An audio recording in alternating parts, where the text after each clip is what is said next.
7 Secret Reasons, Chapter 2, Taking a Look Under the Hood. This chapter is a crash course on the hidden psychology that may be running much of your life, especially whatever weight loss issues are getting in your way. I'm sure you've heard the term subconscious mind, but most people I meet really have no idea how powerful it is or the incredible influence it has on how our life is going. Let's start with your physical body, where it's easy to see how the subconscious is running the show. We're so used to our bodies, we may take them for granted. Honestly, the human body is probably one of the most complicated things in the entire universe. There are millions, perhaps billions of things happening in your body all the time, none of which require any attention from you. From regulating your blood pressure to secreting digestive enzymes, it's all running on autopilot. Even if you wanted to influence one of these processes, like growing your hair faster, good luck with that. Maybe some yogi or monk meditating for years high up in the Himalayas has that level of control. But for most of us, our autopilot takes care of business, and that's a good thing. If it ain't broke, why fix it? For the most part, having all of this stuff run automatically is fantastic. If we had to devote our attention to even a tiny part of digesting breakfast, replacing worn-out cells in our eyes, healing a bruise, or growing our toenails, it'd be pretty tough to get through the day. All of these physiological processes are handled for us by the subconscious mind. The prefix sub means under or beneath, like in submarine, which means beneath the water. Subconscious means beneath the level of our conscious awareness. We're usually born with all the programs and settings for keeping our body running smoothly pre-installed. No need to learn any of it. Learning the ropes. Human behavior, on the other hand, does have to be learned. Only the teensiest fraction of what we do is instinctual, and we have to start learning it right away as soon as we're born, while our brains are just getting started. This is a really big task. If you think about it, human interactions are enormously complex. All of us have to learn how to fit into our own family, how to understand and speak their language. We have to figure out that a behavior that elicits love and support from mom may not go over well with dad. Something that works in the morning totally flops at night. Being helpful makes mom and dad happy, but our sister gets mean. Remember Tarzan? After mastering a very instinctual life, the Lord of the Jungle had to learn the rules of proper British society. These were very popular books, perhaps in part because they highlighted just how difficult it really is, learning how to fit in, having manners, and behaving in a way that actually works with other people. Learning to walk took some effort, but it was vastly simpler than figuring out how to get along, especially if your family was a bit dysfunctional. For some clients I've worked with, being raised by wolves might have been a serious upgrade. At any rate, in those first 7 years of life, your pre-rational brain downloaded truly staggering amounts of information, mostly taken in through your eyes and ears, and all of it dumped into your subconscious mind. Early childhood is a rather dreamlike, impressionable state, and we're unable to really question or challenge what's being taken in. With so much information to absorb and assimilate, we just don't have the luxury or capacity of picking and choosing what's valid, functional, or even true. Clash of two worlds. Okay, so where am I going with this? Your weight issue today represents a collision between your automatic inherited physiology and some of that learned behavior you picked up as a child. The conflict between knowing when you're full versus a compulsion to clean your plate, between craving leafy green vegetables for strong bones versus chocolate ice cream after a stressful day at work. Your body instinctively knows what it wants for optimal health and vitality, but other parts of you, also subconscious, may have very different agendas. That's what we'll be exploring in the next section of this book. So you likely have a clash between those two aspects of your subconscious, but also with your conscious intentions, your goals for a healthy and trim body. Kind of a three-way fight. By the way, that conscious mind of yours is pretty awesome, right? That's the part of you that's awake and aware. The part that decided to read this book, thank you very much. and is even now taking in the information, seeing how it fits in with or contradicts what you already believe. Our conscious mind enables us to entertain new and creative thoughts, and most of us totally identify with it. When we use the words I, me, mine, that's what we're really referring to. I think, therefore I am. We like to imagine that we're the ones calling the shots. Yet, here we are. In reality, the subconscious mind is vastly more powerful. Sure, you can use your conscious mind to apply discipline and willpower, but those efforts are doomed if they contradict the relentless force of habit of your established programming. Your subconscious pretty much hates change and will do whatever it takes to protect you from it, to protect you from your own conscious decision to change and better your life.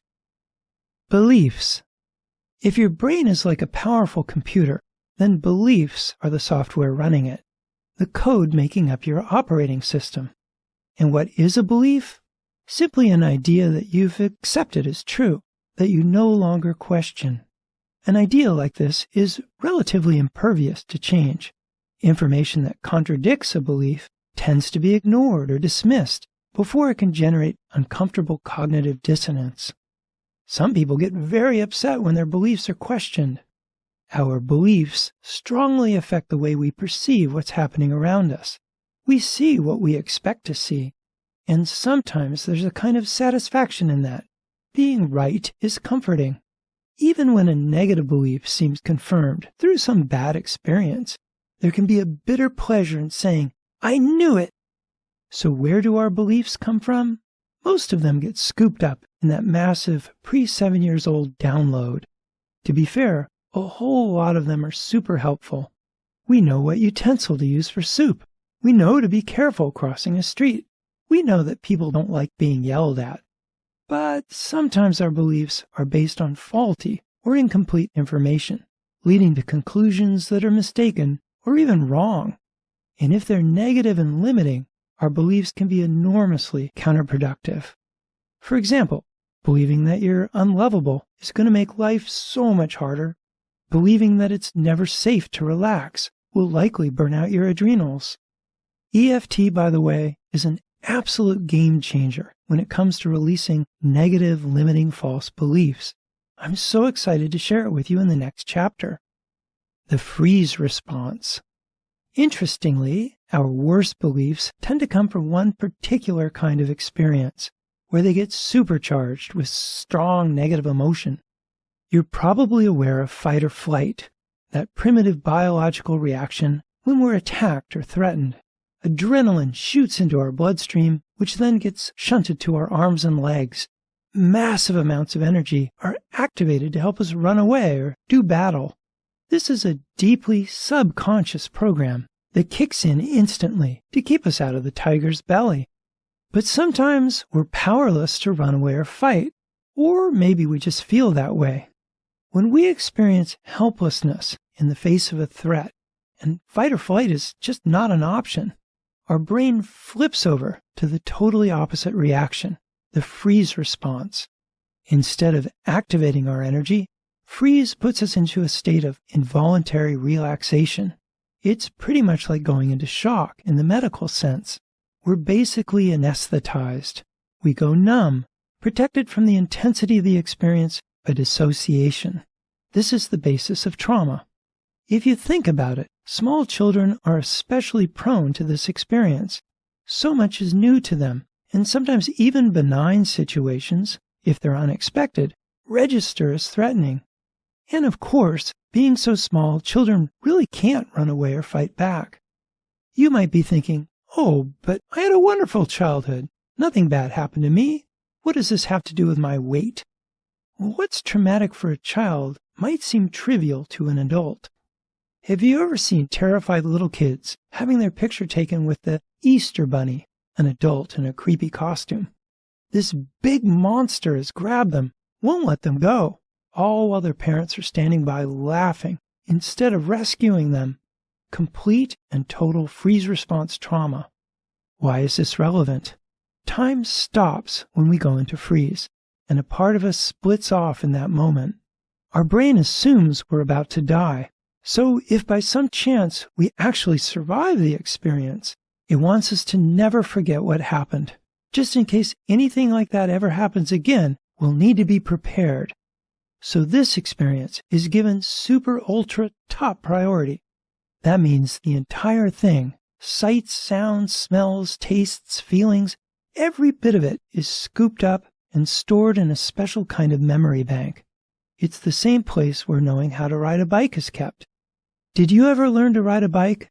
If so, you probably know that even if you hadn't ridden a bike for years and years, barring a head injury or stroke or some other major damage, you'd still be able to get back on and ride, right? Everyone knows that. Here's the thing, though. That's not because you'd remember how to ride a bike. It's because you never forgot. That kind of knowledge is kept current, always ready for instant retrieval. And it's exactly the same for our freeze-response memories. It's true that these experiences are encapsulated by dissociation, which protects us from the raw emotional intensity. They may even be pushed down below the level of awareness to the point of amnesia about the event. But they're always right there, just below the surface, ready to be triggered. These memories never fade over time. Time may heal all wounds, but our freeze-response memories are timeless. Without EFT or some other deep intervention that can reach the emotional brain, these memories never heal. This could be a serious problem. When something going on now just happens to match a detail from one of these encapsulated freeze-response memories, the dissociation can be breached, and suddenly all of our younger selves' feelings come flooding into our body in the here and now. Feelings that are totally out of proportion to our current situation, sometimes with no obvious reference whatsoever. When this happens, we can get emotionally hijacked by anxiety, shame, deep sadness, or guilt, without even knowing why. Decisions. When we find ourselves in some terrible situation, it's just human nature to ask, why is this happening to me? And our answer to that question is basically a decision about ourselves or about how life works. Decisions about ourselves. Younger selves often decide they're unlovable or stupid or unworthy or bad, that they don't deserve love and care, something along those lines. As children, we tend to unfairly blame ourselves for anything bad going on. It's rarely true, but we're desperate for some sense of control, some possibility of making things okay. For example, Mommy and Dad are fighting. If I decide it's my fault, then maybe I can change what's wrong with me and we'll have a happy family. Even though it's really not my fault, now at least I have hope. Decisions about the world. Or sometimes they'll make a decision about life. The world is a dangerous place. You can't trust anyone. There's never enough to go around. If something good happens, watch out, because the other shoe is going to drop. The big problem here is that little kids tend to overgeneralize. Instead of deciding not to trust their stepdad, which might actually be a really helpful decision, a child might decide that all men are untrustworthy. Not good. If they're all bad, the child is unlikely to develop discernment. These decisions we make become beliefs that tend to mess up our lives. In Chapter 16, I put together a list of negative limiting beliefs specifically related to weight loss, along with an exercise to tap them away. But there's another aspect to the freeze response I want to share here. It's crucial to getting the most from this book. Younger selves. When the freeze response hits, a part of us splits off and gets trapped, endlessly reliving the bad experience within a capsule of dissociation. I call this split-off part a younger self, and you probably have lots of them. They're an exact holographic replica of who you were in that moment, never growing or changing until you go back to bust them out of hell. Although most of the secret reasons that keep you from losing weight come from the decisions of your younger self, and it's actually their emotional intensity and decisions keeping you stuck, they are not your enemy. They are not trying to sabotage you. In fact, they aren't really aware that you even exist. But helping them can massively change your life for the better. In the next chapter, you'll find a crash course in EFT tapping, the super tool that will empower you to help yourself and these younger selves. EFT will get your subconscious back on task to help you attain and maintain your ideal weight.